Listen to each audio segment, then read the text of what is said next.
In this lecture, let us try to learn what is the round command. I have created a sample geometry over here with which I will be using for explanation of the round command. So this is a simple L-shaped body with plenty of sharp edges. Using the round command, I want to convert the sharp edges into blunt or rounded edges. So in order to do that, I have to first click on the round command and I need to go to the edge which I want to transform it. And the moment I've selected the edge, you can see a dynamic view or the yellow color region which shows you how a rounded edge will look like. So we can adjust the radius of this round feature.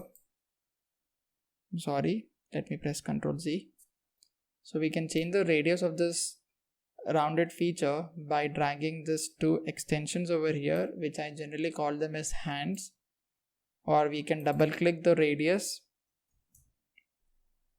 or the numerical value and we can change it to the desired value.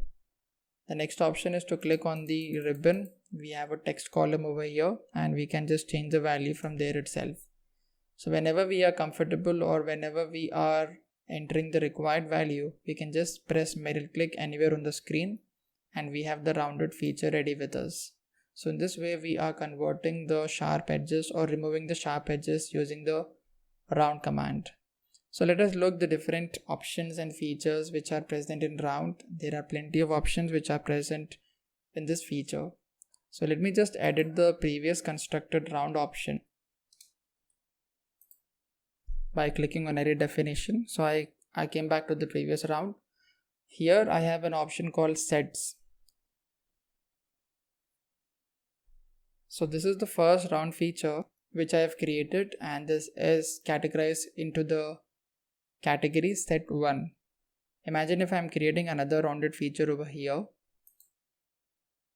with some radius, and the moment I've created a new edge or a new rounded feature, I will be getting a different set, that is set number 2. Similarly, I will be getting a set number 3 when I'm creating another edge. So these are the different sets which will represent each rounded region, and when we are okay with it, we just have to press OK.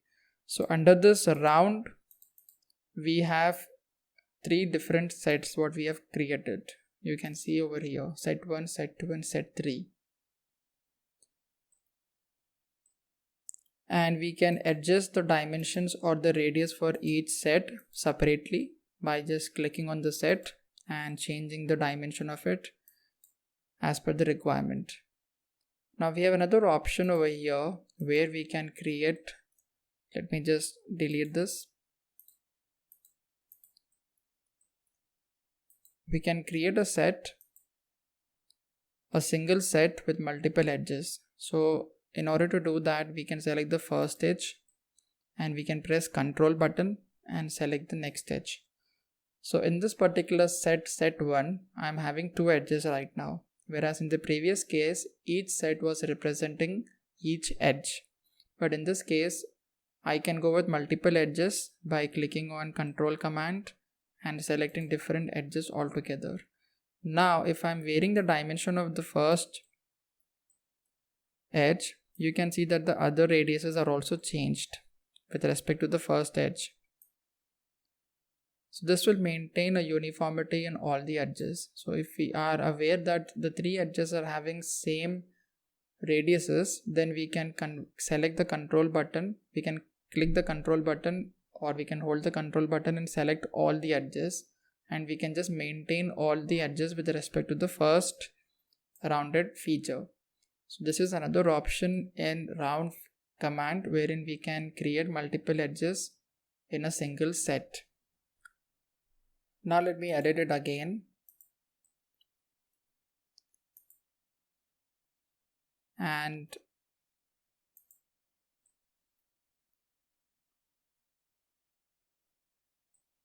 show you the references over here. So the edges over here 1, 2 and 3 are representing the 3 edges what we have selected right now. Imagine if you want to add one more edge to the same set, we have to simply press Ctrl again and select the edge. So this is the fourth edge what we have added over here. 1, 2, 3 and the first one. And similarly, if we are wanting another edges also, we can simply press Ctrl button. We can add up to the same set. So this is additional feature wherein we can select all the edges or multiple number of edges in the same set. Now let me delete the features what I've created right now in order to show you the remaining options in round command. So before that, let me just edit this extruded feature a little bit. I'll extend the height of it to 300 and I'll create a hole over here, kind of slot.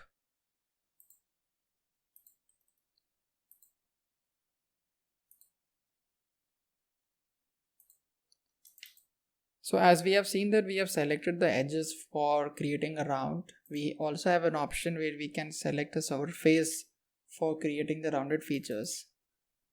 So I'll just show you with this example by clicking on round, and I want to create a rounded feature over here, imagine. So I have to select the control button and I have to select the first surface followed by the second surface, and the moment I have selected, you can see the location of the connection between the horizontal and the vertical surface. At that particular locations, I'm getting a rounded feature which can be altered as per the requirement. So this is another feature in round where we can select the surfaces for creating the rounded features. Apart from this, we can also have a combination of surface and edge. So let me go back again, press Ctrl D. Now I'll just go to round. Let me select the base surface and the edge of the vertical surface. And I may not be able to get it because this is a hole. So first let me delete it. I was not sure about this. Let me go back again. Yeah. So it has to be a continuous region first. Let me click on round again and the surface, next the edge.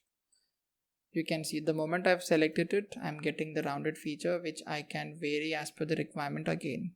So this is a combination of surface and edge, and we have also seen the edges combination wherein we are selecting all the edges. We have also seen a combination of surface and surface. So there are three methods of using or working with the round command. Let us look at some other options.